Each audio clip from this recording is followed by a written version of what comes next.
ఆదుకొనన్నిప్పుడు నా ప్రియ యేసు రాజా ఆదుకొనన్నిప్పుడు శోధనలో వేదనలో శోధనలో వేదనలో నేను వీడి పోనీయకు పోనీయకు పోనీయకు నా ప్రియ యేసు రాజా ఆదుకొనన్నిప్పుడు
రత్నవర్ణుడు 10,000లో అతి సుందరుడు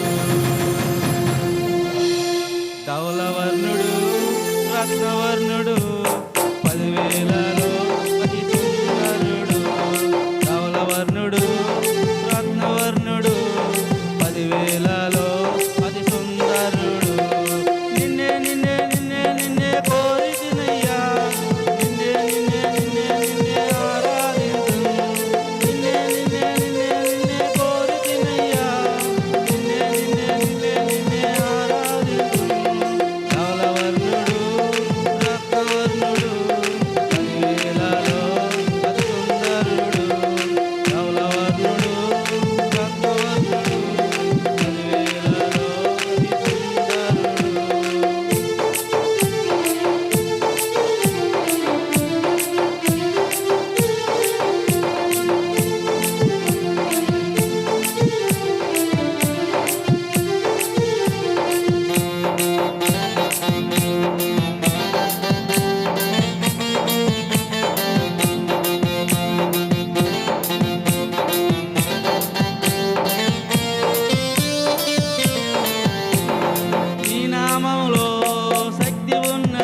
కాపరి మా ప్రభు యేసే మా కొరకు ప్రాణమిచ్చే గొప్ప కాపరి మంచి కాపరి మా ప్రభు యేసే మా కొరకు ప్రాణమిచ్చే గొప్ప కాపరి మరణమైనను భయము లేదులే మధురమైన ప్రేమతో మమ్ము కాయులే మరణమైనను భయము లేదులే మధురమైన ప్రేమతో మమ్ము కాయులే మంచి కాపరి మా ప్రభు యేసే మా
దేవుణ్ణి మనం స్తుతించుకున్నాం. చక్కగా లేచి నిలబడి అందరం కూడా 119వ కీర్తన చదువుకుందాం. 119వ కీర్తన పోయిన ఆదివారం 1 నుంచి 20 వచనాలు చదివాం. శుక్రవారం 21 నుంచి 40 వచనాల వరకు దాని మీదే వాక్యం చెప్పుకున్నాం. అలాగే ఈ దినం మరి 41వ వచనం నుంచి ఇంచుమించుగా 60వ వచనం వరకు చదువుకుందాం.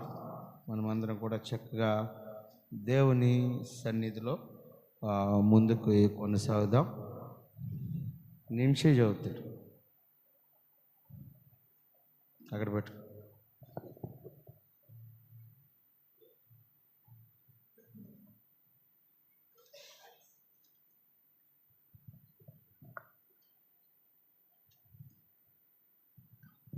Praise lord. యెహోవా, నీ కనికరములు నా యొద్దకు రానిమ్ము. నీ మాట చొప్పున నీ రక్షణ రానిమ్ము. ఎప్పుడు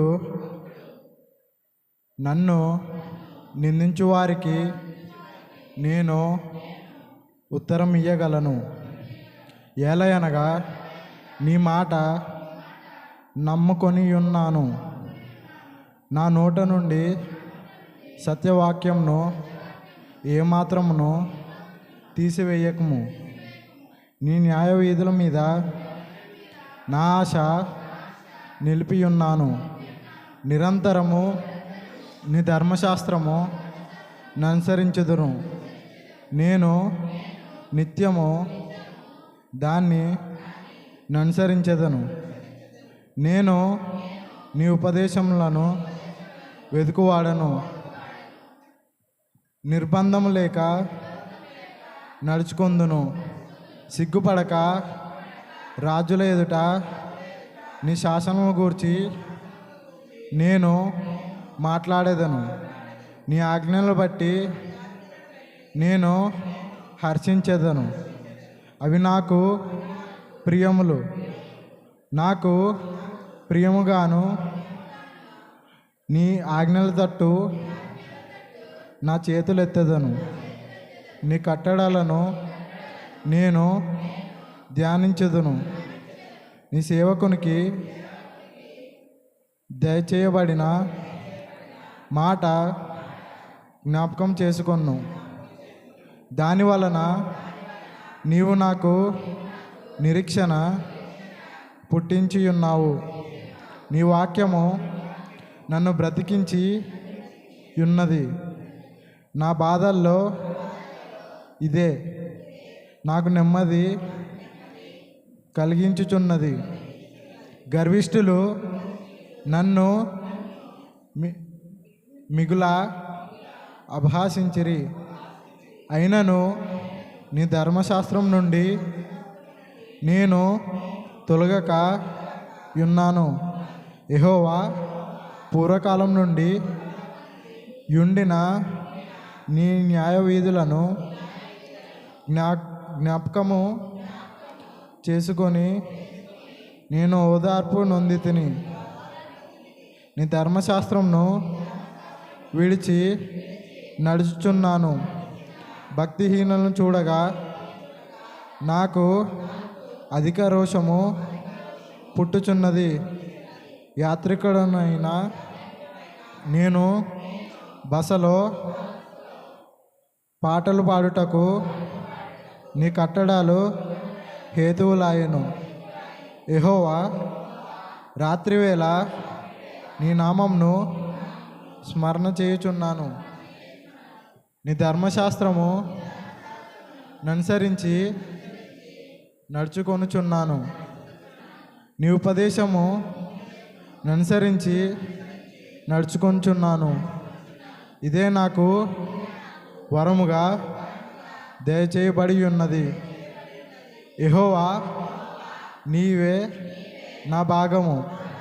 నీ వాక్యంలా ననుసరించి నడుచుకొందునని నేను నిశ్చయించుకొని ఉన్నాను.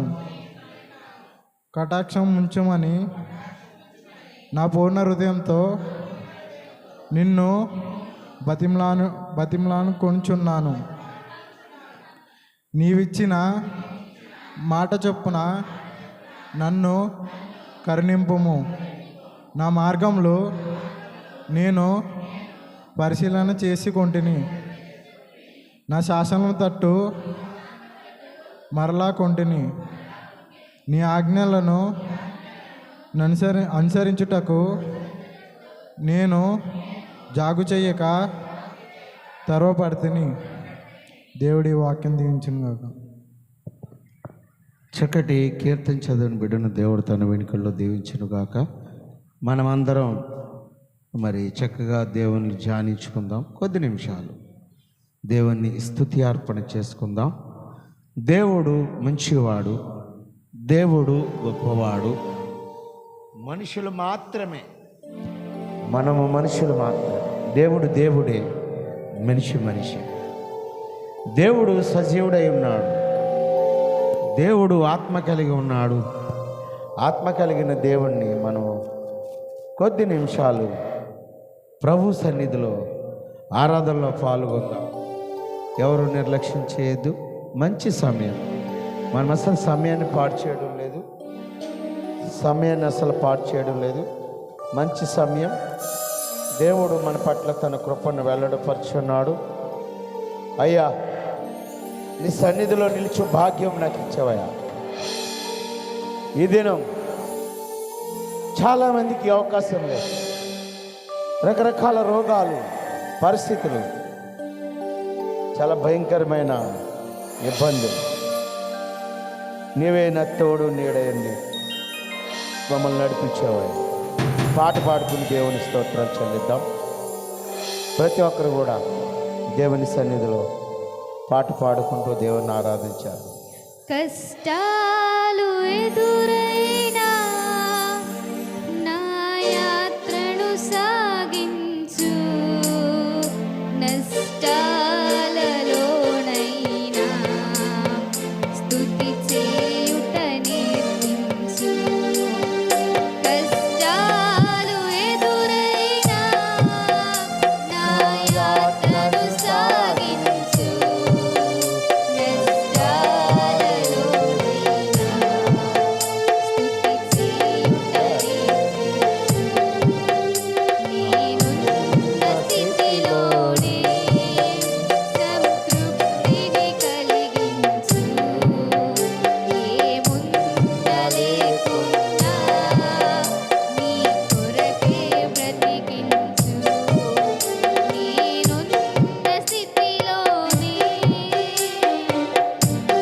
ప్రభువారు ఏమున్నా లేకపోయినా, అది కష్టమైనా నష్టమైనా ఇబ్బంది అయినా ఆయన నీ పట్ల తన ప్రేమను వెల్లడిపరచు. కష్టాలు ఎదురైనా ఆయన తోడు ఉంటాడని నిన్ను బలపరిచిన దేవుడు, నిన్ను ఘనపరిచిన దేవుడు, నీతో ఉంటాడని చెప్పిన దేవుడు.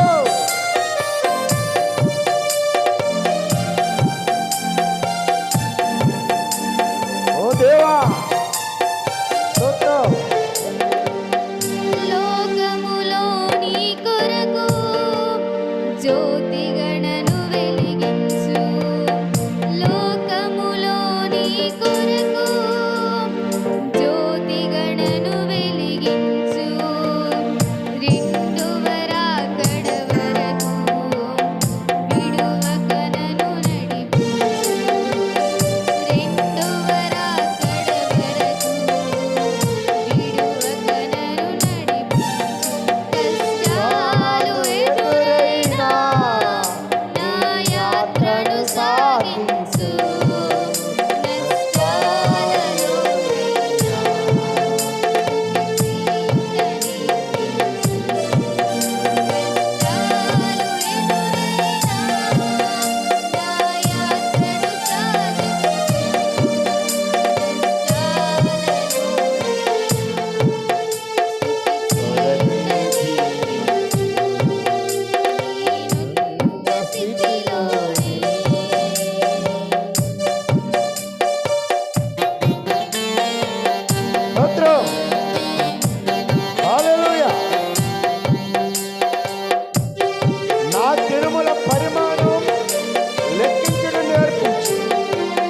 లోపల స్థిర హృదయం నూతనముగా ప్రకటించు.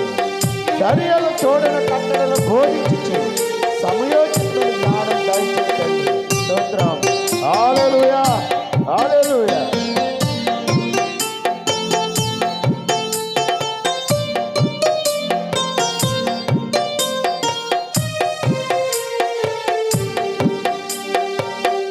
నా దినము మూల పరిమాణం లెక్కించుటనే నేర్పించు. నా దినముల పరిమాణం లెక్కించుటనే నేర్పించు. నాలో స్థిర హృదయం నూతనముగా పుట్టించు. నా లోపల స్థిర హృదయం నూతనముగా పుట్టించు. కష్టాలు ఎదురైనా నా యాత్రను సాగించు. కష్టాలలో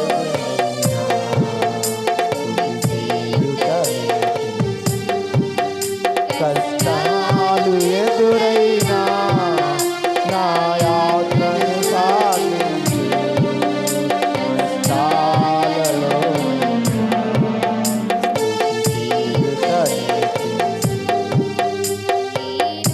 ఉన్న స్థితిలోనే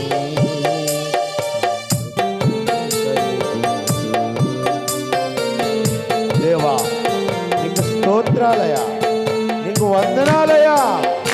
హల్లెలూయా. నీ వాక్యమే నన్ను బ్రతికించున్నది. నా బాధలలో అది నాకు నెమ్మది కలిగించున్నది. యెహోవా పూర్వకాలం నుండి ఉండిన నీ న్యాయ విధులను జ్ఞాపకం చేసుకొని నేను వాదాత్మునందుకు. కష్టాలు ఎదురైనా, నష్టాలు ఎదురైనా, కన్నీళ్ళు ఎదురైనా నేను నిన్ను స్తుతించడం మానను ప్రభువా. హల్లెలూయా.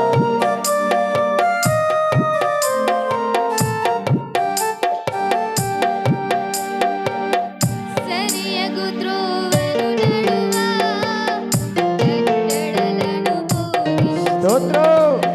సరియగు త్రోవను నడువా కట్టడలను బోధించు. సమయోచిత జ్ఞానమును దయచేసి దీవించు. సమయోచిత జ్ఞానమును దయచేసి దీవించు. కష్టాలు ఎదురైనా నా యాత్రను సాగించు. కష్టాలలో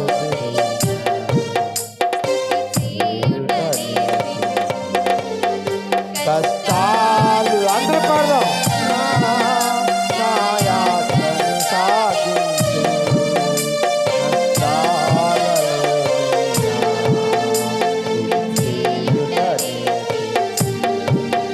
నేనున్న స్థితిలోనే సంతృప్తిని కలిగించు. నేనున్నా లేకున్నా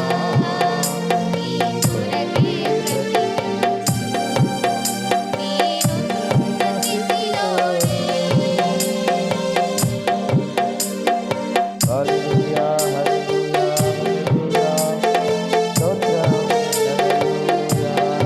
ప్రభువా నీ కష్టం దరి చేరకుండా మమ్మల్ని చెంతగా తీసుకొని వచ్చావు ప్రభువా. మేము బాధపడితే నువ్వు ఏడ్చావు నాయనా.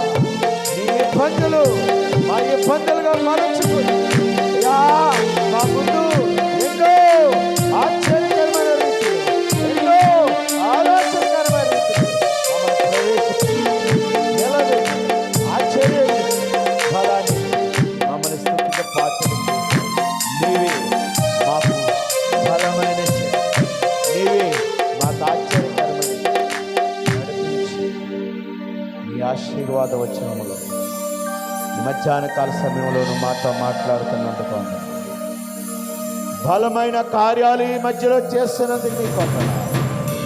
హల్లెలూయా. స్తోత్రం, స్తోత్రం. కష్టాలు ఎదురైనా నా యాత్రను సాధించు నష్టాలైనా స్తుతి చేయుట నేర్పించు. ఎంత మంచి దేవుడండి, బా మంచి దేవుడే, గొప్ప దేవుడే. కష్టం అనేది నీ దరి చేరకుండా రెండు చేతులతో నిన్ను హత్తు పట్టుకొని నిన్ను ప్రేమించున్న దేవుడు, నీ పట్ల స్థుతి చూపించిన దేవుడు, తోడు నీడైన దేవుడు. అలాగే అందరూ ఒక నిమిషం మరి ఇందాక ప్రార్థన చేసాం, అప్పుడు అందరూ లేరు. అరకు ప్రాంతంలో గొప్ప పరిచర్య కొనసాగిస్తున్న ప్రసాద్ అయ్య గారు, రెవరెండ్ బిషప్ ప్రసాద్ అయ్య గారు మాకు చిన్నాన్న గారు అవుతారు. గొప్ప దైవజనులు వారు అనేక మందికి స్ఫూర్తి. ఒరిస్సా బార్డర్, ఒరిస్సా ప్రాంతంలో కూడా ఆయన ఎంతో పేరు పెట్టారు. కానీ దేవుడు శాతానుడు ఇద్దరూ కలిపి ఏ సమయంలో ఎవరిని శోధింతారనేది అది జగమెరిగిన సత్యం, మనకు తెలియదు. ప్రస్తుతానికి వారు హార్ట్ స్ట్రోక్ అనే ప్రమాదంలో ఉన్నారు. అరక ప్రాంతం నుంచి వైజాగ్ తీసుకుని వస్తున్నారు. వారి కొరకు మీరందరూ మనసులో చిన్న ప్రార్థన చేయండి. వారు సురక్షితంగా సాయంత్రమే మళ్ళీ అరకు వెళ్ళిపోవాలి. దేవుడు అంత అద్భుతం చేయాలి, అంత ఆశ్చర్యం చేయాలి. అటువంటి గొప్ప దైవజనులు ఇంకా కొంతకాలం బ్రతికి ఉంటే భూలోకంలో చాలా మంచి పరిచర్య చేస్తారు. చాలామంది వేస్ట్గా ఈ భూలోకంలో బ్రతుకుతున్నారు. సీసాలు పట్టుకొని తిరుగుతున్న వాళ్ళు బ్రతుకుతున్నారు. అన్యాయాలు చేసేవాళ్ళు తిరుగుతున్నారు. అక్రమాలు చేసేవాళ్ళు తిరుగుతున్నారు. బట్ దేవుడు ఇలాంటి మంచి దైవజనుల్ని కొంతకాలం బ్రతికితే ఇలాంటి కష్టాలు నష్టాలు ఉన్న అనేక మంది బిడ్డలను దేవుడు ఆ బిడ్డలకు నడిపింపుగా ఇలాంటి మోషే లాంటి రెవరెండ్ జి ప్రసాదయ్య గారు లాంటి బిషప్లను దేవుడు వాడుకుంటాడు. వారు ఆరోగ్యంగా ఉండాలి, ఇంకా చాలా కాలం బ్రతకాలి, కొడుకు పెళ్లి చేయాలి, మనమలు ఎత్తుకోవాలి, మనమల పరిచర్య కూడా ఆయన చూడాలి. అంత గొప్ప ఆయుష్కాలం దేవుడు ఆ బిడ్డకి ఇవ్వాలి. మన సంఘం తరపున కొద్దిమందే ఉండొచ్చు, కానీ దేవుడు ఎవరో ఒకరు మాట గొప్ప కార్యాలు మన మధ్యలో చేస్తారు.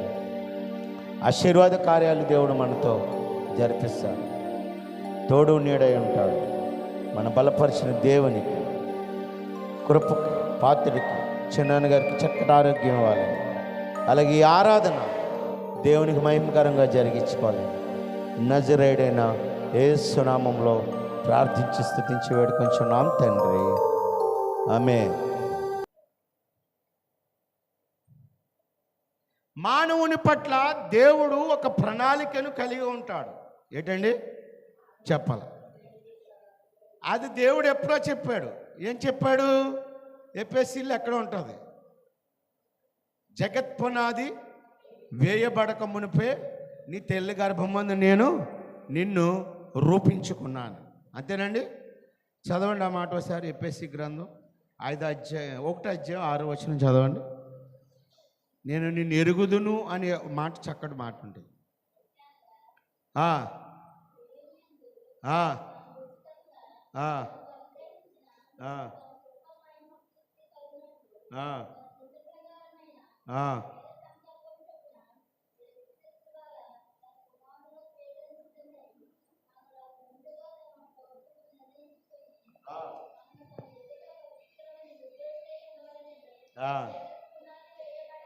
జగత్ పునాది వేయబడక మునిపే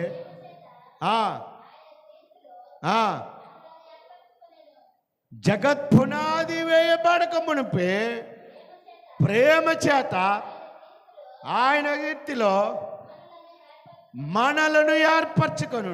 జగత్ పునాది వేయబడక మునిపే ఆయన మనల్ని ఏర్పరచుకుని. అంటే జగత్ పునాది వేయబడక ముందంటే భూమి పుట్టక ముందే.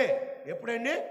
భూమి పుట్టక ముందే పలానా జాన్ గారు ఇలా ఉండాలి, పలానా సరోజనమ్మ గారు ఇలా ఉండాలి, పలానా సరిత గారు ఇలా ఉండాలి, పలానా సోన్సో రిక్కి ఇలా ఉండాలి, కీబోర్డ్ కొట్టాలి, వాళ్ళ నిమిషి ప్యాడ్ కొట్టాలి, చదువుకోవాలి, ఈ బిడ్డలు ఇలాగ ఉండాలని దేవుడు తలంచాడు. కానీ మానవుడు ఈ విషయాలన్నీ పక్కన పెట్టేసి జ్యోతిష్కాలు చెప్పడం కోసం బయలుదేరాడు. ఏం చెప్పాడండి? జ్యోతిష్కాలు చెప్పించుకోవడానికి మానవుడు ఏం చేశాడు? బయలుదేరాడు. ఏం చెప్పించుకోవడానికి? జ్యోతిష్కాలు చెప్పించుకోవడం. దేవుని చిత్తం నీ పట్ల ఎలాగుందో ఒక వాక్యాన్ని చూద్దాం.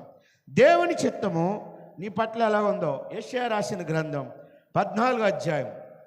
యెషయా రాసిన గ్రంథం 14వ అధ్యాయం 24వ వచనం చదవండి.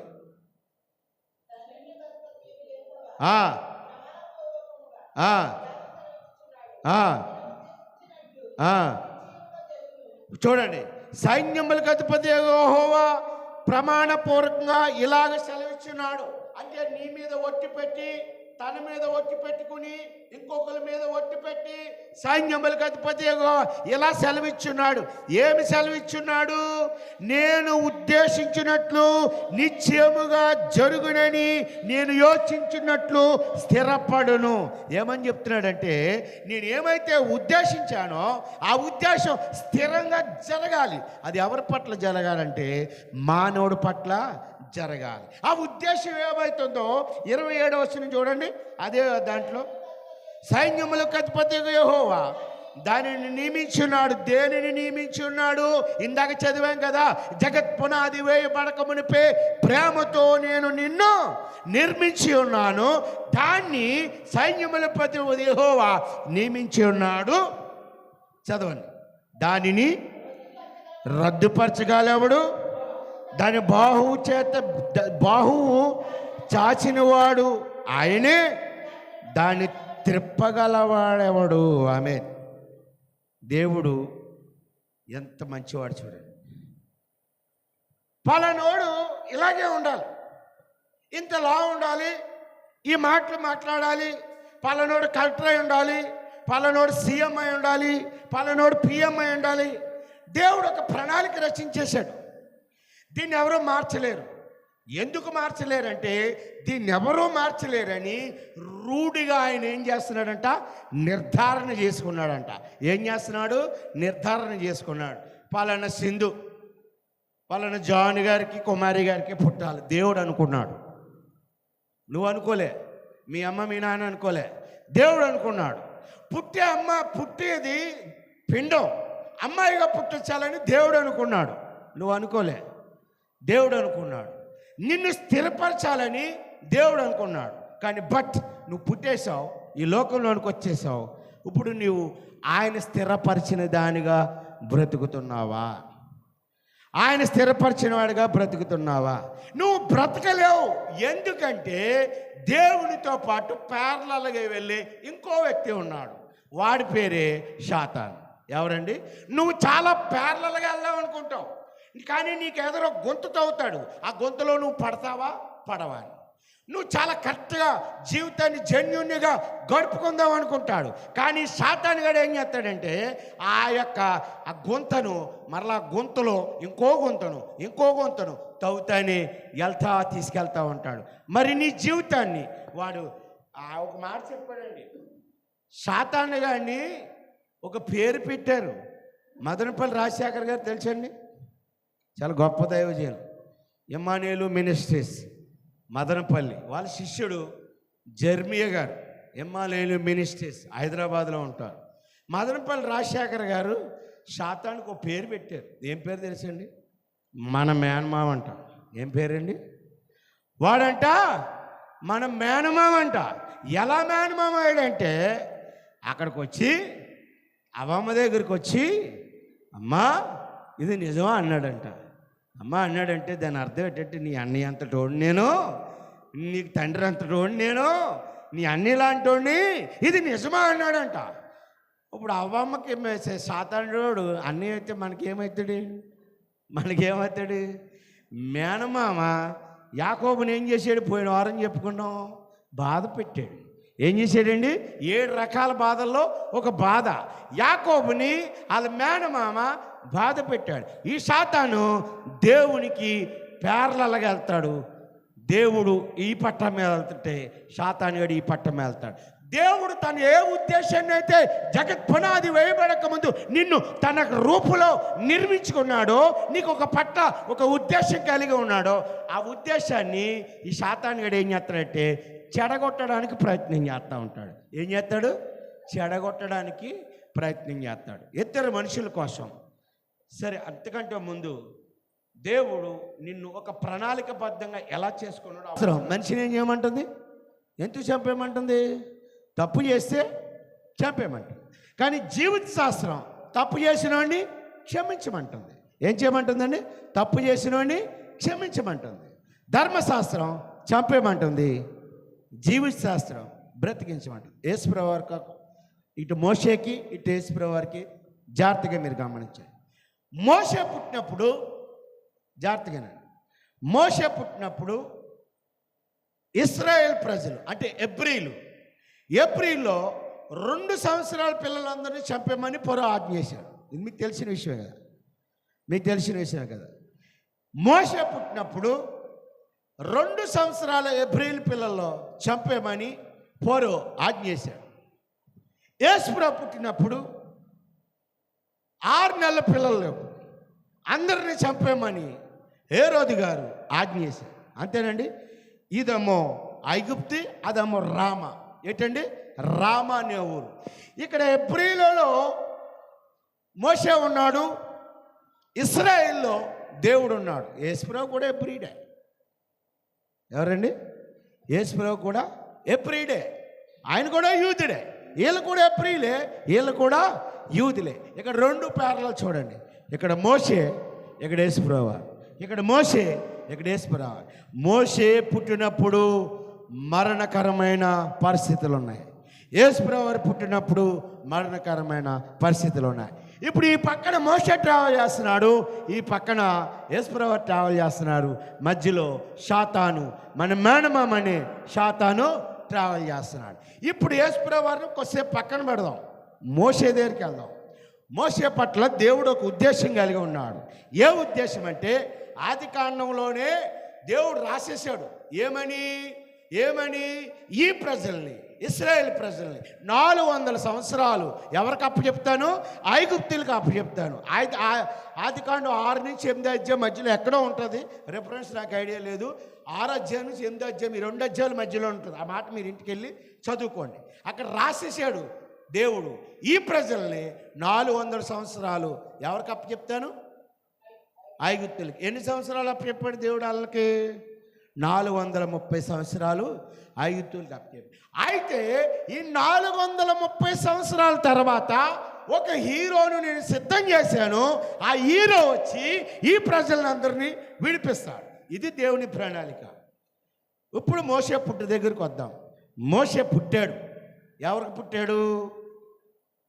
యాకోబేదు పుట్టాడు. ఎవరు పుట్టాడు? యాకోబేదుకి పుట్టాడు. ఆ నాన్న పేరు ఏం పేరు? అమ్రాన్. తండ్రి పేరు ఏం పేరు? అమ్రాన్. అక్క పేరు ఏం పేరు? మిరియాము. అన్ని పేరు ఏం పేరు? అహరోను. అహరోను పుట్టాడు, మిరియాం పుట్టింది, తర్వాత మోషే పుట్టాడు. ఇక్కడ మీరు జాగ్రత్తగా గమనించండి. తల్లి పేరు యాకోబేదు, తండ్రి పేరు అమ్రాన్. వీళ్ళిద్దరూ పుట్టేసిన తర్వాత మోషే పుట్టాడు.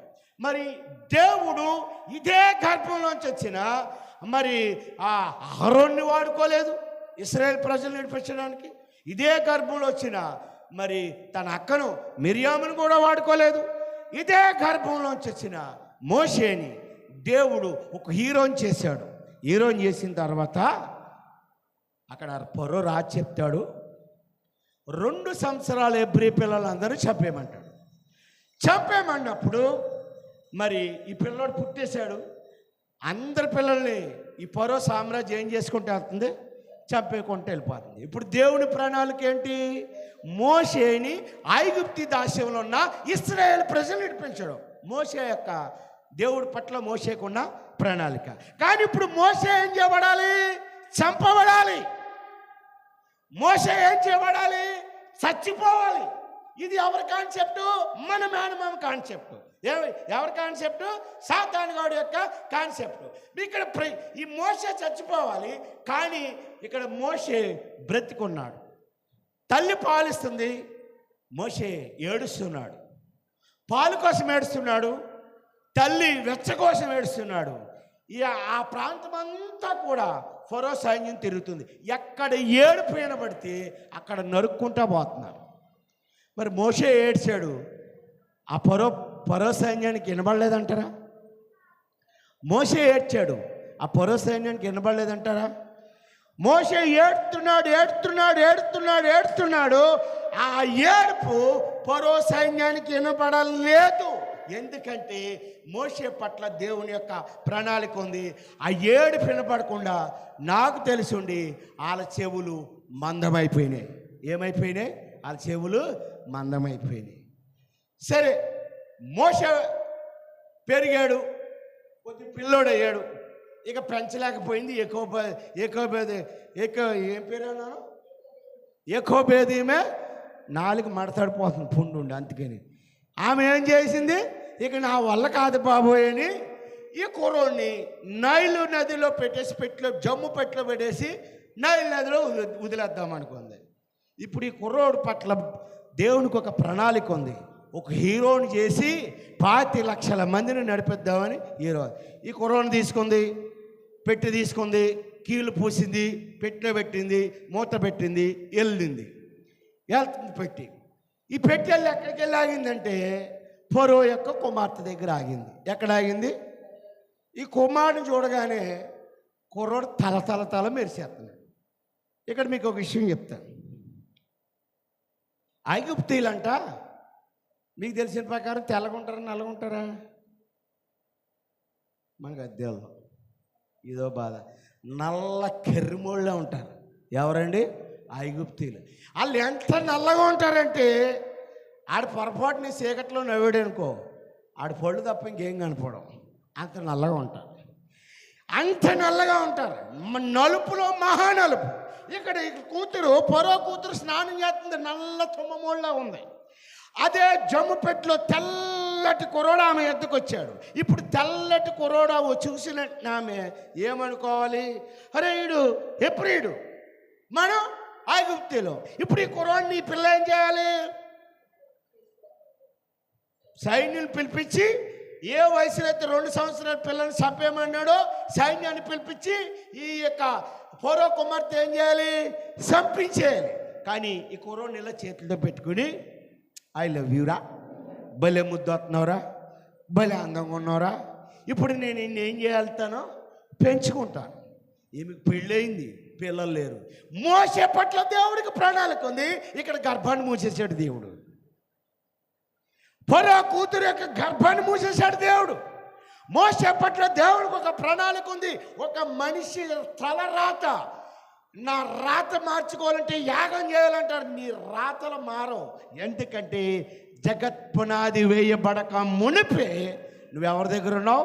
దేవుని ప్రణాళికలో ఉన్నావు, దేవుని చిత్తంలో ఉన్నావు, దేవుని యొక్క దృశ్యంలో నీవు ఉన్నావు. జగత్ పునాది వేయబడక మునిపే ఎప్పుడైతే ఈ యొక్క తెల్లటి కుర్రాన్ని తీసుకుందో, చంపవలసిన ఫరో కుమార్తె చంపలేదు, కంప్లైంట్ చేయలేదు. ఈ కుమారుడిని నేను పెంచుకుంటా. ఎందుకు పెంచుకుంటానంది? గర్భం లేదు, పెళ్ళే చాలా రోజులైంది, పిల్లలు లేక పెంచుకుంటాను. ఇప్పుడు ఫరో ఏం చేశాడు? కుర్రోళ్ళందరినీ చంపేమన్నాడు. దేవుడు ఏం చేశాడు? ఎవడైతే చంపమన్నాడు ఆడి కూతురి దగ్గరికి కుర్రోని తీసుకొచ్చి దేవుడు ఏం చేశాడు? పెట్టాడు. సరే తీసుకుంది. ఈమె పెంచడానికి పాలు లేవు. ఈ పిల్లల్ని పెంచాలనుకుంటున్నాను. ఎలా పెంచాలి? ఎట్నే చెట్టు చాటు నుంచి ఆ లెక్క పరిగెట్టుకొచ్చి, అమ్మగారు, ఈ పిల్ల కూడా తెల్లపిల్ల, వచ్చిన పిల్ల కూడా తెల్లపిల్ల, ఈవిడేమో నల్ల తుమ్మమోళ్ళ ఉంది, నీ గురుదల్లే ఫరో కుమార్తె. ఈ పిల్లలు, ఒరే నువ్వు కూడా ప్రియులు దానివే. ఇదంతా పథకమని ఆవిడ గ్రహించలేదు. ఆ గ్రహింపుని దేవుడు మూసేశాడు. హల్లెలూయా! ఆ గ్రహింపుని దేవుడు మూసేశాడు.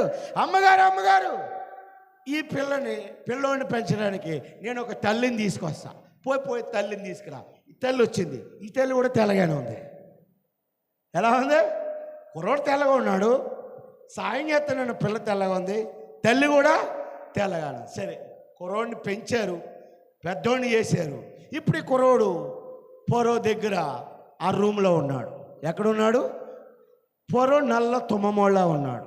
ఫరో ముందు ఈ మోషే తిరుగుతున్నాడు. మోషే ఎలా ఉన్నాడు? తెల్లగా ఉన్నాడు. చంపేమని ఆర్డర్ వేసింది ఎవరు? ఫరో. ఈ కుర్రోడు పెరుగుతున్నాడు. ఎవరి తిండి తిని పెరుగుతున్నాడు? ఫరో తిండి పెరుగుతున్నాడు. దేవుడు అనుకుంటే మనిషే, దేవుడే. నీ కర్మే, నా కర్మ, నా బతికి ఎలాగ అయిపోయింది ఏంటమ్మా? మా ఐదారు మందా అని అంటారు కదా, పేరు సామేలేరు. మందన నేను ఏమనుకోకండి, మందంటే గొర్రెల మంద. ఏమందా? గొర్రెల మంద కాపరి ఎవరు? యేసుప్రభు వారు. నేను గొర్రెల కాపరిని. మనమే అంటాం కదా, దావీదు, యెహోవా నా కాపరి, నాకు లేమి కలుగుదని. నా బ్రతికే ఇలాగైపోయింది. నీ బ్రతుకు అలాగైపోవడానికి నీ పట్ల దేవుడు ఒక ఉద్దేశం కలిగి ఉన్నాడు. కానీ మధ్యలో మేనమామ అనే ఒక ట్రావెల్ చేస్తున్నాడు. వాడు నిన్ను లేపుతున్నాడు, ఎత్తుతున్నాడు. ఇవన్నీ కారణాలు జరగడానికి కారణం ఎవడో తెలుసా? సాతానుగాడు. నీ బ్రతుకును మార్చడానికి కారణం ఎవడో తెలుసా? సాతానుగాడు. ఇప్పుడు మోషే ఆ ఇంట్లో పుట్టి పెరుగుతున్నాడు. మోషే తిని తిండి ఎవరిదే? ఫరోది. మోషే పడుకుని మంచం ఎవరిదే? ఫరోది. మోషే ఆలోచనలు ఎవరు? ఇప్పుడు ఫరోలకి ఏ ఆలోచనలు ఉంటాయో ఆలోచన. మీకు విషయం చెప్తాను. నేను ఎవరైనా వాక్యం విన్నాను అనుకో, వాళ్ళ మాట వచ్చేస్తుంటుంది నాకు. అదో జబ్బు నాకు. ఏసాన్ గారు వాక్యం విన్నాను అనుకో, ఏసాన్ గారిలో చెప్పేస్తుంటాను వాక్యం, అదే జబ్బు. నవజీవన్ రాజు గారు వాక్యం విన్నాను అనుకో, నవజీవన్ రాజు గారిలో చెప్పేస్తుంటాను, అదో జబ్బు. సమూయేలు గారు వాక్యం విన్నాను అనుకో, సమూయేలు గారిలో చెప్పేస్తుంటాడు, అదో జబ్బు.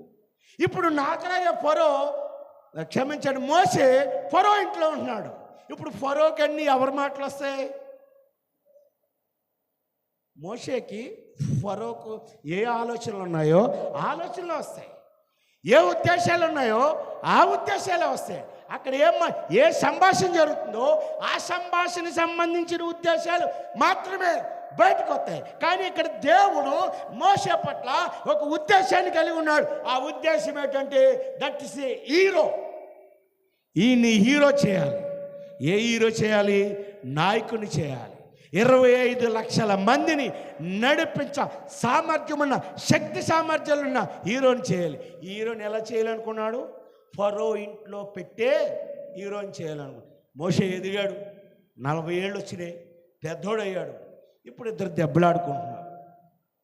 దెబ్బలాడుకుంటున్నప్పుడు అందులో ఒకడు ఎబ్రీయుడు, ఒకడు ఐగుప్తుడు. వీడు డైరెక్ట్గా వెళ్ళి, రే మీ ఇద్దరికి ఏమైందిరా అన్నా, వీడు నా పట్ల చాలా తెల్లోడు నల్లోడు అనే భావం వచ్చిందిరా, కొట్టుకుంటున్నారు. తెల్లోడు నల్లోడు అంటే ఇది వెంటనే తెల్లోడు ఒకటి అయిపోయి నల్లోని చంపేశారు. మరి ఈ ఆలోచన ఎవరిది? నల్లోని చంపాడు ఫరోదా? దేవుని ఆలోచన ఇది. ఎవరి ఆలోచన? ఒరే, ఈ నల్లోళ్ళందరూ నీ వాళ్ళు కాదురా, ఈ తెల్లోళ్ళు మాత్రమే నీ వాళ్ళు. నీ తెల్లోని నేను విమోచించడానికి నీ పట్ల ఒక ఉద్దేశం కలిగి ఉన్నా. హల్లెలూయా, హల్లెలూయా, హల్లెలూయా. నీ పట్ల ఒక ఉద్దేశం కలిగి ఉన్నాను. కాబట్టి ఆ నల్లోని ఏం చేసే లేపేమన్నాడు. లేపేశాడు. అల్లిపోయాడు, పారిపోయాడు. 40 ఏళ్ళు నిత్యానారణ్యంలో తన మామాని ఇత్రో దగ్గర మరి చక్కటి ట్రైనింగ్ తీసుకున్నాడు, పెళ్లి చేసుకున్నాడు.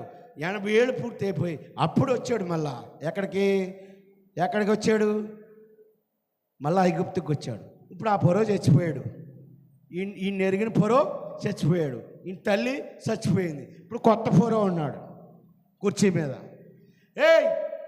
నేను ఈ ఇంట్లో పుట్టా, ఈ కుర్చీలో తిరిగా, ఈ మంచం మీద పడుకున్నా, ఎంత నాది అంటే అడుపుకుంటాడా? ఎందుకు ఒప్పుకుంటాడు? ఈడెవడో ఆడికి తెలియదు, ఆడెవడో ఈడికి తెలియదు. ఇప్పుడులాగైనా సెల్ ఫోన్లు ఉన్నాయా రికార్డింగ్ చేసి యూట్యూబ్లో పెట్టడానికి? బట్ నో, లేవు. అప్పుడు చెప్తున్నాడు దేవుడి దగ్గర, అయ్యా నేను నోటి మాంజంగాళ్ళన్నయ్యా, నా మాట రావట్లేదయ్యా, నేను నెట్టోన్నయ్యా, నేను మాట్లాడలేనయ్యా, ఆ ఫరో ఎవడో నాకు తెలియదయ్యా, నేను వెళ్ళలేనయ్యా, ఈ సైన్యాన్ని నేను నడిపించలేనయా. దేవుడు చెప్తున్నాడు, నీవు నీ పేరు చెప్పుకొని వెళ్ళవసరం లేదు. నీకు నేను ఎప్పుడో ఒక ప్రణాళిక రాసేసాను. ఆ ప్రణాళిక ఏంటి తెలుసా? నీకు అబ్రహాం తాత, నీకు యాకోబు ఇస్సాకు తాత, యాకోబు తాత, వీళ్ళ ముగ్గురిని నేను ఆస్వాదించేశాను. ఇలాంటి ఫరోలు కొన్ని వేల మంది ఫరోలు వచ్చిన ఈ ముగ్గురు పేర్లు తెలిసిపోతాయి. అబ్రహాం పేరు తెలిసిపోతుంది, ఇస్సాకు పేరు తెలిసిపోతుంది, యాకోబు పేరు తెలిసిపోతుంది. నేను నిన్ను నా యొక్క అధీనంలో, నా యొక్క, చదవండి ఆ మాట, ఎందుకు చదివారు కదా, యెషయా గ్రంథం 14:27 చదవండి ఒకసారి. యెషయా 14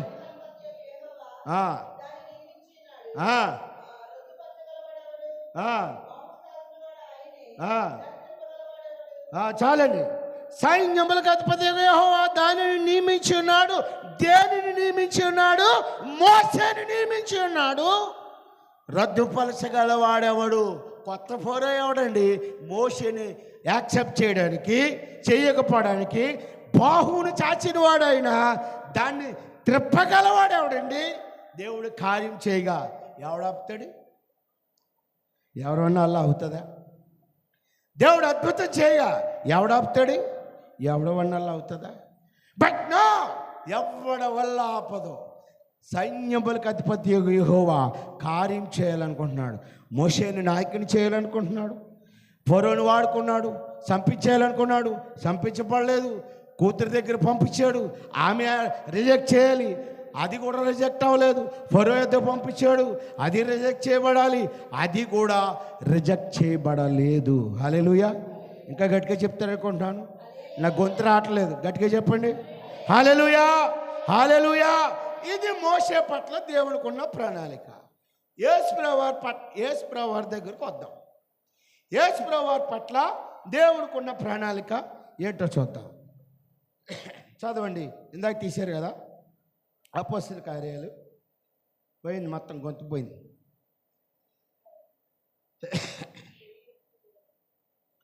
4:27 నుంచి చదవండి. ఏమి జరగవాలనని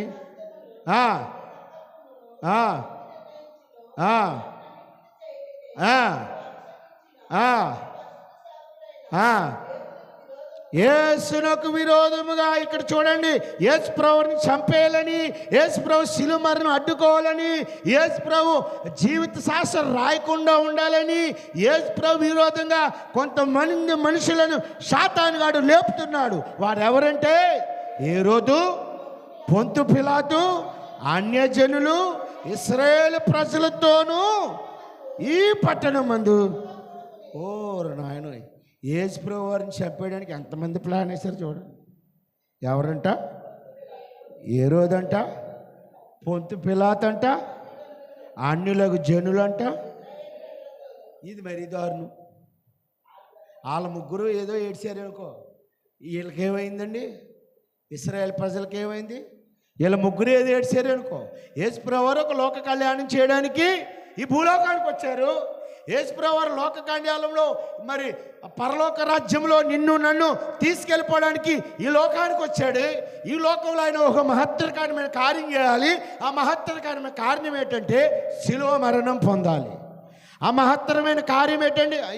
ఎదరికి వచ్చండి, ఈ కుర్చీలోకి వచ్చండి తాయరామ్ గారు. ఆ మహత్తరమైన కార్యం ఏంటంటే శిలువ మరణం పొందాలి.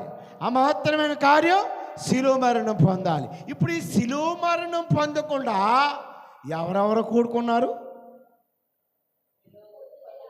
హేరోదు, పొంతు పిలాతు, అన్య ప్రజలు, ఇశ్రాయేలు ప్రజలు. కంచె చేను మేస్తే, ఈ సామెత తెలుసా మీకు? కంచె చేను మేస్తే వచ్చి రోజు చేను మేస్తుందని కంచేసాడు రైతు. ఏం చేశాడండి? కంచె అడ్డగా వేసాడు, ఆవు రాకుండా. ఆవు వచ్చింది, కంచె ఉంది, వెనక్కి వెళ్ళిపోయింది. మర్నాడు వచ్చింది, కంచె అడ్డుగా ఉంది, వెనక్కి వెళ్ళిపోయింది. తర్వాత ఈ ఆవు రావడం మానేసింది, ఎందుకంటే కంచె అడ్డుగా ఉందని. ఈ ఆవు రావడం మానేసింది, కంచె అడ్డుగా ఉందని. మరణాన్ని నుంచి ఆవు బలే రావట్లేదు, కానీ ఈ కంచె సేను మోయడం మొదలుపెట్టింది. ఏం మొదలుపెట్టింది? ఈ కంచె చేను మేయడం మొదలుపెట్టింది. ఇప్పుడు రైతు దేని నమ్ముకున్నాడు? కంచెని నమ్ముకున్నాడు. ఈ కంచె ఆవు వస్తే తినకుంటుందని రైతు కంచెని నమ్ముకుంటే ఈ కంచె ఏం చేసిందంటే చేనును తినడం మొదలుపెట్టింది. ఇప్పుడు రైతు ఎవడో చెప్పుకోవాలి? ఎవడు నమ్మాడో ఆడే పాడు చేస్తున్నాడు, ఎవడికి అవకాశం ఇచ్చాడో వాడే నాశనం చేస్తున్నాడు, ఎవడికి ఆపర్చునిటీ ఇచ్చాడో ఆడే బ్రతుకులు నాశనం చేసేస్తున్నాడు. ఇప్పుడు ఎవడో చెప్పుకోవాలి, ఎవడిని వేసుకోవాలి? బస్సులో కండక్టర్ టికెట్లు కొడుతున్నాడు. టికెట్లు కొడతా ఉంటే వెళ్తూ ఉన్నారు. ఈ లోపల అక్కడ నాకులా తెల్ల బట్టలు వేసుకున్న పాస్టర్ టికెట్ అడిగాడు. ఎక్కడి నుంచి ఎక్కడికి అడిగాడు? పిఠాపురం నుంచి కుమారపురం టికెట్ అడిగాడు. హాస్పిటల్ కాడికి వచ్చే టికెట్ ఇచ్చాడు. పాస్టర్ గారు 100 రూపాయలు ఇచ్చారు. ఎంత ఇచ్చారు చెప్పాలి, నా గొంతు పోయింది చెప్పండి, మీరే చెప్పండి. ఎంత ఇచ్చారు? ఈ టికెట్ 10 రూపాయలు. ఈయన తిరిగి ఎంత ఇవ్వాలి? 90 రూపాయలు ఇవ్వాలి. ఈయన డబ్బులు ఇచ్చాడు, అన్ని 10లు ఇచ్చాడు. ఈయన టికెట్ తీసుకున్నాడు, డబ్బులు తీసుకున్నాడు, జేబులో పెట్టుకున్నాడు. ఎందుకని మంచిదని బైపాస్ కాడికి వచ్చిన తర్వాత లెక్కెట్టుకున్నాడు. 10 10లు 100 ఉన్నాయి. లెక్కెట్టింది ఎవరు? పాస్టర్ గారు లెక్కెట్టుకున్నారు. ఎవరు లెక్కెట్టారు? పాస్టర్ గారు లెక్కెట్టుకున్నారు. ఇప్పుడు పాస్టర్ గారి పని ఏంటి? ఆయనకి ఇచ్చేయాలి. ఈ లోపల వచ్చేది బంగాళ కాడికి వచ్చాడు. 10 ఇచ్చేపోతుంటే మేనమామ బయలుదేరాడు మధ్యలో. ఎవరికి అలాంటి 10 రోజుకి బోల్డ్ వస్తాయి, జేవులెట్టి అన్నాడు మేనమామ. ఎవరు మేనమామ? మన మేనమామ. ఎందుకన్నా మంచిదని జేవులెట్టాడు. ఈ లోపల యేసుప్రభువారు అన్నారు, రే నిన్ను ప్రణాళిక రూపంలో నిర్మించుకున్నాను, జగ్గేశ్వరిలో నీకు మంచి మందిరం ఇచ్చాను, మంచి సంఘాన్ని కూడా ఇస్తున్నాను, ఆ 10 మనకు వద్దురాను ఆయన అది కండక్టర్ని పిలిచి ఇచ్చే అన్నాడు. ఈ లోపల సెట్ వచ్చేసింది. తీసి ఇచ్చేపోతుంటే మళ్ళీ మేనమామ అడ్డొచ్చాడు. ఓరు నాయన ఆడు ఎలాంటి 10 బోల్డ్ ఉన్నాయని చెప్పాడు కదా, లోనెట్టారా అన్నాడు. మళ్ళీ లోనెట్టాడు. ఈ లోపల సాయిబాబా గుడి వచ్చేసింది. ఇక నేను చూసుకోండి పాస్టర్నే కదా, ఇవ్వాలా వద్దా. సరే ఈ లోపల మా అంబేద్కర్ బొమ్మ వచ్చేసింది. బస్సు దిగెత్తు కండక్టర్ గారిని పిలిచి, సార్ కండక్టర్ గారు, నేను మీకు 100 రూపాయలు కాగితం ఇచ్చాను, మీరు నాకు 10 10లు మరలా 100 ఇచ్చారు, మీ 10 ఇదిగో తీసుకోండి సార్, నేను వెళ్ళిపోతున్నాను. నాది దిగి నేను వెళ్ళిపోతున్నా. ఆ కండక్టర్ గారు పిలిచి అన్నారు, పాస్టర్ గారు మీ ప్రసంగాలు నేను యూట్యూబ్లో చూస్తానండి, బల్ల గుద్దేస్తారండి, అరిసేస్తారండి, కరిసేస్తారండి, మీరు నిజాయితీగా ఉండాలని చెప్తారండి. అసలు మీరు ఎంత నిజాయితీగా ఉన్నారో లేదో అని తెలుసుకోవడానికి నేనే కావాలని 10 10లు ఇచ్చానండి అయ్యగారు. కానీ మీరు నిజమైన దేవుని పరిచారకులు, మిమ్మల్ని బట్టి నా కుటుంబం అంతా మేము దేవుణ్ణి నమ్ముకుంటామని సాక్ష్యం చెప్పేసి బస్ రైట్ అన్నాడట. బస్సు వెళ్ళిపోయింది సావలకోట. హల్లెలూయా.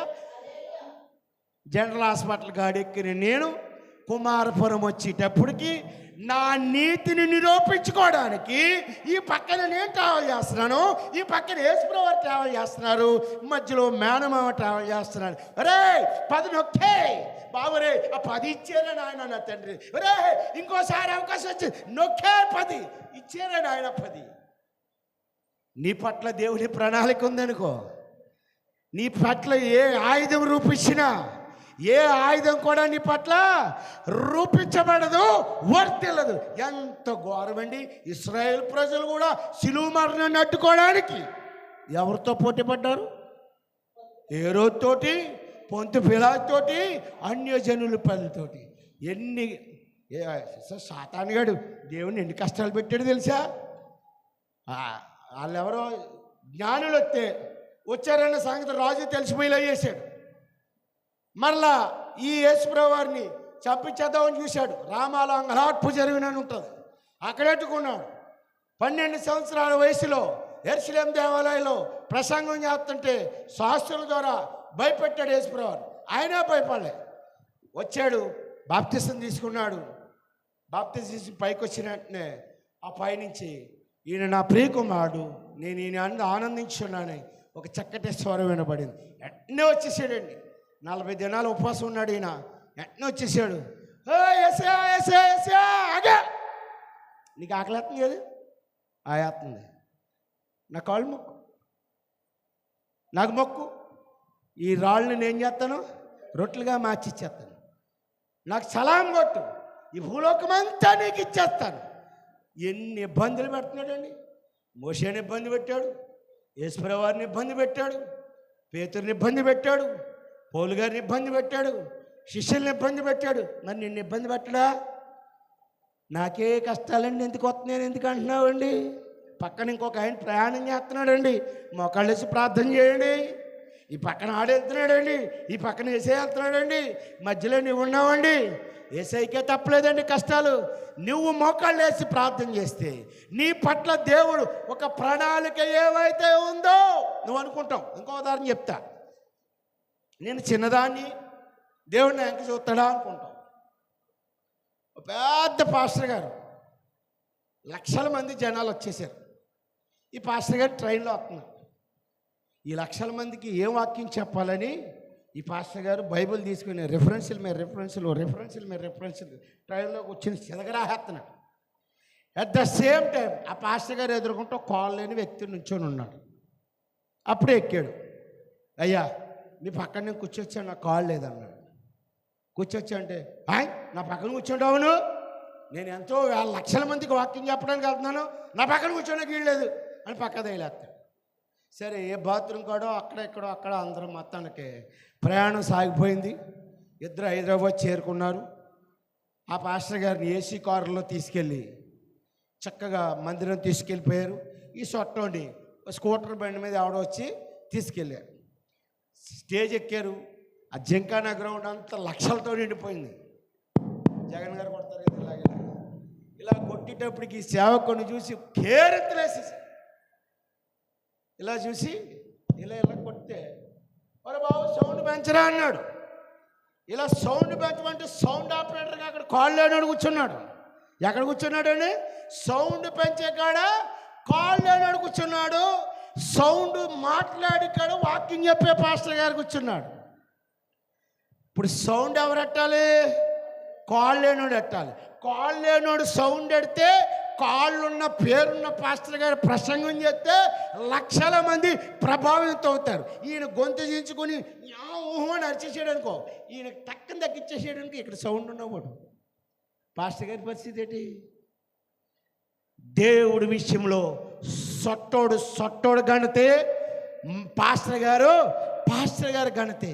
పాస్టర్ గారు అక్కడే మోకాళ్ళు వేసి కన్నీళ్ళు విడిచి, ప్రభువా నేను తప్పు చేశాను, అతను సొట్టోడని అనుకున్నాను, హీనంగా ఉన్నాడు అనుకున్నాను, కానీ ఈ దినం నేను ఈ మైకులో మాట్లాడాలంటే అతను సౌండ్ పెడితేనే నేను ఎవరి బాధ్యత వాళ్ళది. ఎవరికి ఇచ్చిన బాధ్యత కలెక్టర్ బాధ్యత కలెక్టర్కి ఇచ్చాడు, ఎస్పీ బాధ్యత ఎస్పీకి ఇచ్చాడు, సీఎం బాధ్యత సీఎంకి ఇచ్చాడు, ప్రార్థన చేసే బాధ్యత ప్రార్థన చేసిన వాడికి ఇచ్చాడు. హల్లెలూయా హల్లెలూయా. ఇవాళ బరియలు చేసినప్పుడు ఒక ఆయన వచ్చాడు. అయ్యా ఉద్యోగం చేసినప్పుడు కంటే దేవుడు నిన్ను 100 రెట్లు ఆస్వాదించాడయా. హల్లెలూయా హల్లెలూయా. 100 రెట్లు ఆస్వాదించాడయా. ఉద్యోగం చేసినప్పుడు నేను నిన్ను చూడాలంటే మీ ఇంటికి రావాలి. ఉద్యోగం చేసినప్పుడు నేను నిన్ను చూడాలంటే హైదరాబాద్ రావాలి. ఉద్యోగం చేసినప్పుడు నీతో మాట్లాడాలంటే సెపరేట్గా నీకు ఫోన్ చేయాలి. ఇప్పుడు నీ మాట వినాలనుకో, యూట్యూబ్లో నువ్వు కనపడతావు. దారంటే వెళ్తే గోడ మీద నువ్వు కనపడతావు. దారంటే వెళ్తుంటే ఈ పాస్టర్ గారు నాకు తెలుసు అంటావు. మీకు చెప్తాను అమరు, మొన్న నాయిస్లో హాస్పిటల్లో ఉంటే ఇంత పిల్ల ఉందండి, చాలా సోగ్గా ఉంది, టిప్పులలాగా ఉంది, ఇన్ని మల్లెపూలు పెట్టింది, ఇంతే ఉంది, 3 ఏళ్ళు 5 ఏళ్ళలో లోపే ఉంటాయి. అయ్యగారు ప్రైజ్లోడండి అంది. ఒరే నీ అంత ప్యాషన్గా నేను మాట్లాడలేము అనుకున్నా. అయ్యో ప్రైజ్లోడంది. నువ్వు చూస్తే తొన్నావు, నువ్వు ఏ ఊరమ్మా అంటే మా చిన్న జగ్గంపేటండి అయ్యా. అంటే ఆ పిల్ల నన్ను చిన్న జగ్గంపేటలో ఏం చూసింది? వాకింగ్ చెప్పినప్పుడు చూసింది, ప్రార్థన చేసినప్పుడు చూసింది, అక్కడ స్టేజ్ మీద ఆ నాయకత్వం, దాన్ని ఏమంటారు, అధ్యక్ష పదవి చేసినప్పుడు చూసింది. ఆ పిల్లకు నన్ను ఎలా గౌరవించాలని ఆశ పుట్టింది. ఇతను దేవునికి ప్రతినిధి, ఇతనికి ప్రైజులాడు చెప్పి అయ్యగారును ఘనపరచాలనుకుంది. ఇంతే పిల్ల. పాస్టర్ గారు పక్కనే ఉన్నారు, నేను అబద్ధం ఆడుతున్నాను. అంటే నా పట్ల దేవుని ప్రణాళిక, నేను ఉద్యోగంలో లేని ఘనత సేవకుడిగా దేవుడు నాకు ఇచ్చాడని బల్లగుద్ది మరి చెప్తున్నా. నా పట్ల జగత్పునాది. చదవండి, ఆ మాట చూసి ముగించుకుందాం. నాలుగైపోయింది, నాకు మాట కూడా రావట్లేదు. చదవ ఏంటది, ఏపీఎస్సీలు రాసిన గ్రంథం. మీతో పాటు నేను కూడా తీస్తా.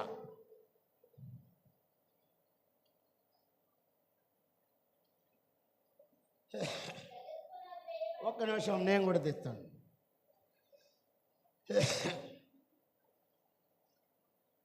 ఏపీఎస్సీ 1:5-6 వచ్చిన చదువు. 6 వచ్చినాయి కదా.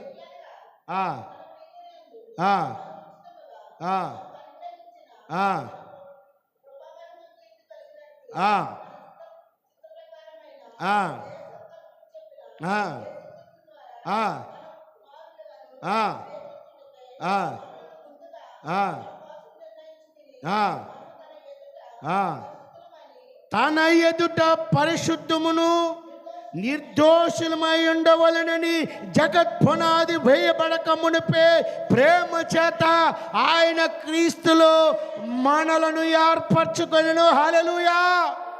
అదే చెప్పండి అమ్మా, ఇంకా గట్టిగా చెప్పండి. క్రీస్తులో జగత్పునాది వేయబడక మునిపే నిన్ను నన్ను ఏర్పరచుకున్నాడు. ఈ ఏర్పాటుని నా మేనమామ కాదు, నీ మేనమామ కాదు, ఎవడొచ్చినా దేవుని ఏర్పాటులో నువ్వు ఉంటే నిన్ను ఎవ్వడు టచ్ చేయను కూడా టచ్ చేయడు. హల్లెలూయా, హల్లెలూయా. ముగిస్తున్న ఒక మాట చెప్పి, గుంటూరులో బుడంపేట అని ఉంది. బుడంపేటలో గొప్ప దైవజనుడు ఉన్నాడు. ఆయన పేరు దీవెనయ్య. ఏం పేరండి? దీవెనయ్య. ఆయన ఈ 13, 14, 15 ఇప్పుడు తునిలో కూడా జరుగుతున్నాయి మీటింగ్స్. ఆయన కనీసం దేవుని సువార్త పరిచయ కొరకు 100 సార్లు జైలు చేసి వచ్చి ఉంటాడు. ఆయన పుట్టకముందు వాళ్ళ తల్లి అంట ప్రెగ్నెన్సీ వచ్చిన మొదటి రోజు నుంచి 5వ నెల వరకు గర్భం పోవాలని ఆ ట్యాబ్లెట్లు మింగితేనే ఉందంట. ఏ ట్యాబ్లెట్లని? గర్భ నిరోధక మాత్రలు.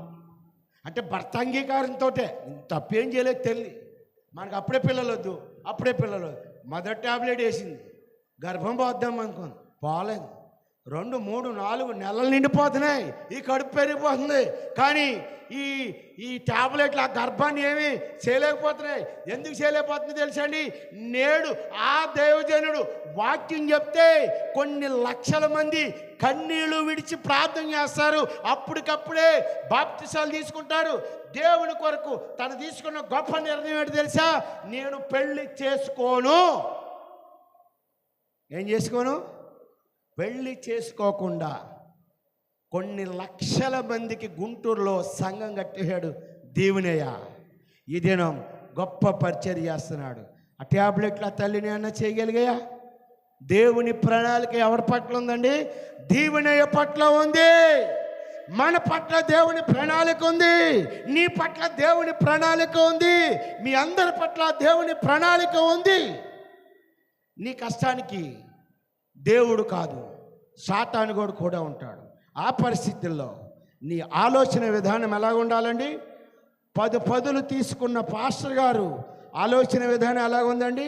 లోనెట్టుకున్నాడు, బయటెట్టాడు, లోనెట్టాడు, బయటెట్టాడు, చివరికి తిరిగి సాతానుగాడిని ఓడించేశాడు. హల్లెలూయా, హల్లెలూయా. సాతానుగాడు ఓడిపోయాడు. అది దేవుని ప్రణాళిక. నీ పట్ల దేవునికి ప్రణాళిక ఉంది. అమ్మ, మీకు 2 చేతులు జోడించి చెప్తున్నాను.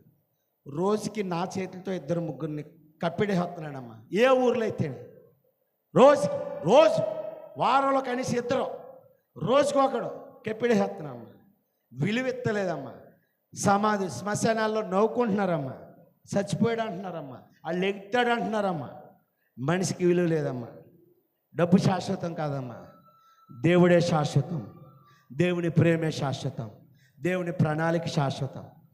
మీరు ఏ మందిరానికన్నా వెళ్ళండి, ఆదివారం మాత్రం మందిరం మానవద్దు. మీరు ఏ మందిరానికన్నా వెళ్ళండి, శుక్రవారం మాత్రం 2 రోజులమ్మా. మనం పెట్టేది 2 to 4 అయిపోయింది, ముగించేస్తా.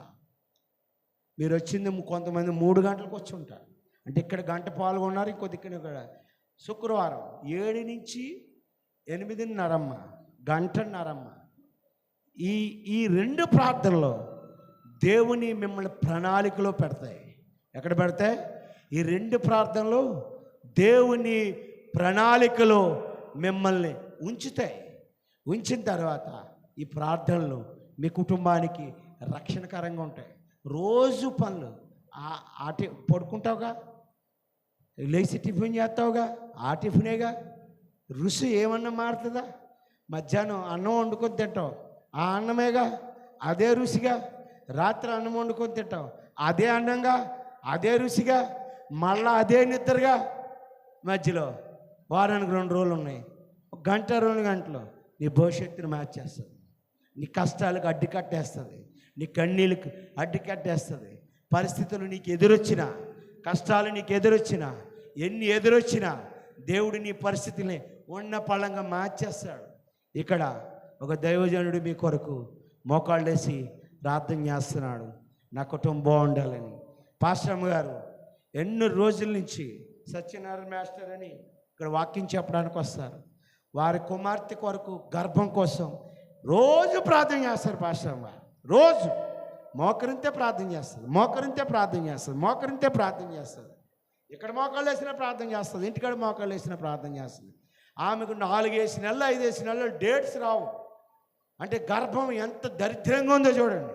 కానీ నేడు అద్భుతంగా వాళ్ళకే తెలియకుండా పెండో 5వ నెల వచ్చేసిందంట. హల్లెలూయా, హల్లెలూయా. నిన్న ఫోన్ చేసి, బాబు నీ దైవజనురాలు ప్రార్థన, నీ ప్రార్థన మేము విన్నాము ఒక రోజు, ఎంత గొప్పగా ఫలించిందంటే ఆ పిల్లోడో పుట్టిన తర్వాత భార్య భర్తలు 3 తీసుకొని వచ్చి నీ మందిరములో మోకరించి ప్రార్థన చేస్తాం బాబు అన్నాడు. అంటే ఆ పిల్లకి 5 నెలలు డేట్ రాకపోయినా దేవుడి ప్రణాళిక ఏంటి? గర్భం ఏమన్నా. That's my God. అది నా దేవుని గొప్పతనం. మరి ఇలాంటి దేవుణ్ణి ఒక ఆదివారం రోజు అదే షెడ్యూల్, అదే బట్టలు ఉతకడం, అదే వంటలు చేసుకోవడం, అదే తిరుగులాట, అదే చీపురి, అదే బట్టలు, అదే దుప్పట్లు, అదే స్త్రీలు. ఆదివారం 2 గంటలు కేటాయించలేరండి దేవునికి. ఆదివారమే పనులు వస్తాయి, ఆదివారమే పుట్టినరోజు కార్యక్రమాలు వస్తాయి, ఆదివారం మన హిందూ సోదరులు మాంసం తినడానికి బాగుంటుందని ఆదివారమే కార్యక్రమాలు పెడతారు. సరే పెట్టారు, వాళ్ళని నేను సాయంత్రం వరకు ఉంచమనరే, 11:30కే నిన్ను భోజనాలు స్టార్ట్ చేస్తారు, 12:30కు వదిలేస్తారు. ఆ బాక్స్ ఇంటికాడ పాడేసి 2 గంటల ప్రార్థన రాలు, అలసిపోయాను. ఈ ఎండ అంటే ఎండ అంటారు, వర్షం కుడితే వర్షం అంటారు, శీతకాలం చలిస్తే చలిస్తుందండి. ఇంకెప్పుడు ప్రార్థన చేస్తారు? దేవుడు పరలోకం గేటు ముందు నుంచుని, ప్రభు డోర్ తీయంటే ఎండాకాలం నేను తీయనంటాడు, ప్రభు గేటు తీయంటే శీతాకాలం అమ్మా నేను తీయనంటాడు, ప్రభు డోర్ తీయంటే వర్షాకాలం అమ్మా నేను తీయనంటాడు. అప్పుడేంటి నీ పరిస్థితి? జాగ్రత్తగా ఆలోచించుకోండి. నవ్వు కాదండి. రోజు వారానికి 2 రోజులు, బుధవారం అమ్మగారు నేను చేసుకుంటున్నాను, ఆవిడ 1 గంటన్నర, నేను 1 గంటన్నర మీ అందరి కోసం చేస్తున్నాను. బుధవారం మీరు వచ్చినా రాకపోయినా. ఇంకో విషయం ఏంటంటే, నేను అనుకుంటే జరుగుతాయి కానీ అనుకోవట్లేదు. ఒక స్ట్రేంజర్ కొనాలి, 7,000 దాని ఖరీదు, లక్షల రూపాయలు ప్రార్థన పెడేసాను, స్ట్రేంజర్ కొనలేకపోయాను. ఆ స్ట్రేంజర్ వస్తే అండి పిల్లలకి సెకండ్ సాటర్డే సెలవు, ఉదయం కానీ మధ్యాహ్నం కానీ ఈ ప్రాంతం అంతా సువార్త చేయాలని సంవత్సరం నుంచి ఆశపడుతున్నాను. ఒక స్ట్రేంజర్ కొనలేకపోయాం. ఈ స్టాండ్ సామలకోట నుంచి తెచ్చాం, మన వాళ్ళకి చూపెడదామని. ఈ స్టాండ్ వల్ల ఎంత ఉపయోగం తెలుసండి? బైబిల్ పట్టుకొని ఇలా వాకింగ్ అవుతున్నారు, ఈ మైకే పట్టుకోవాలి, పేజీ ఎగిరిపోతుంది, పేజీ పట్టుకోవాలా, అది 2,000. 9,000 రిక్వైర్మెంట్ని ఇప్పుడు రేపు ప్రార్థనకి మీరు అందరూ సహకరిస్తే 10,000 అవుతాయి. మీ అందరి చేతులతో 10,000 ప్రార్థన పెడేస్తున్నారు. 9,000 రిక్వైర్మెంట్ని నేను స్టెప్ తీసుకోవట్లేదు, మీకు అప్పచెప్పట్లా పోతుంది. ప్రార్థన చేయండి. దేవుని చిత్తమైతే వచ్చే నెల ప్రార్థన ఆపుదాం, స్ట్రేంజర్ చేద్దాం, ఇంటింటి సువార్త చేద్దాం. అనేక మంది మన మందిరంలో గర్భాలు తెరవబడుతున్నాయి, కాళ్ళు లేని వాళ్ళు కాళ్ళు వస్తున్నాయి, ఎన్నో అద్భుతాలు జరుగుతున్నాయి, మాకు సాక్ష్యాల రూపంలో మాకు పెడుతున్నారు. మరి ఇంత గొప్ప ఆరాధన మనం మిస్ చేసుకోవద్దు. నువ్వు దేవుని ప్రణాళికలో ఉన్నావు. జగత్ పునాది వేయబడక మునిపే మోషే పట్ల దేవుడు మళ్ళీ గుర్తు చేస్తున్నాను. మా అయ్యగారు ఏం వాక్యం చెప్పారంటే బస్ టికెట్ చెప్తారు మీరు బయటికి వెళ్ళి, మీరు ఎంత గొప్ప వాళ్ళో నాకు తెలుసు. ఏం చెప్తారు? బస్సు ఎక్కాడట, బస్సు దిగాడట, మధ్యలో 3 పదులంట చెప్తారు. దేవుడు ఏ ప్రణాళికలో నిన్నాడంటే మోషేని దేవుడు ప్రణాళికలో తీసుకున్నాడు. తన కుమారుని అభిషేకించి యేసుని భూలోకంలో పంపితే ఏ రోజు పొంతు పిలాదు అన్య జనులు ఇశ్రాయేల్ ప్రజలు ఏకమై శిలువ మరణాన్ని అడ్డుకుంటే దేవుడు దాన్ని ఛేదించి శిలువ మరణం చేసి చంపే ధర్మశాస్త్రాన్ని చంపేసి బ్రతికించే జీవిత శాస్త్రాన్ని నీకు ఇచ్చాడు. అది శుక్రవారం వాడుకో, ఆదివారం వాడుకో. దేవుడు మిమ్మల్ని నన్ను బలపరిచి దీవించునుగాక. ఆమె ప్రార్థన చేసుకుందాం. ఒక్క నిమిషం, ఒక్క నిమిషం మోకరించండి. ఇక ఆరాధన చేస్తే కళ్ళు తెరుతున్నారు. ప్రార్థన నేను ఎక్కువ సమయం ఏముంచలేదు. వెళ్ళండి, కొన్ని డినామినేషన్కి వెళ్ళండి. 2 గంటలు 3 గంటలు మోకాళ్ళ మీద వదిలేస్తారు. అలా కూడా మిమ్మల్ని ఇబ్బంది పెట్టడం లేదు. ఒక్క నిమిషం ప్రభువా, నేను నీ ప్రణాళికలో ఉన్నాను. మా మేనమామ శాతాను దాని నుంచి తప్పించాలని ఆశపడుతున్నాడు. కాబట్టి నేను తప్పుకోకుండా ఉండేటట్లు సహాయం చేయి ప్రభువని, నన్ను బలపరచు ప్రభువని ప్రార్థన